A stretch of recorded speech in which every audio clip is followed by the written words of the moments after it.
with that, big breaking news which is coming in right now. A fresh incident of violence is now coming in from Manipur day after schools reopened. A woman has been shot dead outside the school. Let me go across to Nibir, who's joining us with more details. Nibir, if you can give us the details. What really happened? Is this linked to the larger ethnic clashes that we have been seeing?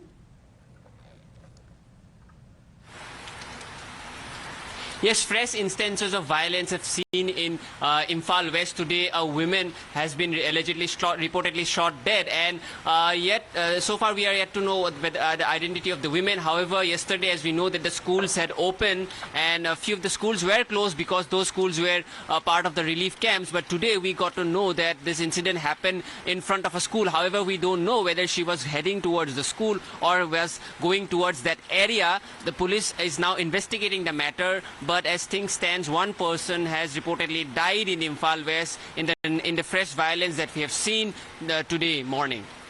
Well, this is really unfortunate, but you must tell us, how is the security gearing up for it? The central forces are there, the army is there.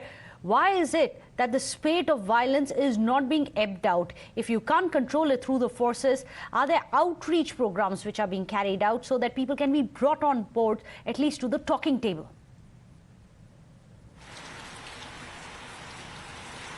Yes, indeed, the Chief Minister talked about a unified command, and over the last 48 hours, we have seen that the security personnel have stepped up in the vulnerable areas, and we also saw how bunkers that were constructed by village volunteers in the border of the villages, those bunkers have been now destroyed by the security personnel. So when it comes to the vulnerable areas, those areas have been cordoned off by the security forces. Also, their bunkers, which has been constructed illegally, has been removed. However, there are certain areas where the tensions continue to remain, and reports of firing also continues to remain. And in one of those instances today, we saw the incident of one person reportedly dying. However, the security arrangement in the vulnerable areas has been increased, and also in those pockets which are prone to firing, those areas the vigilance of the armed personnel has been increased in the last 48 hours or so to stop any kind of violent incidents that might happen in the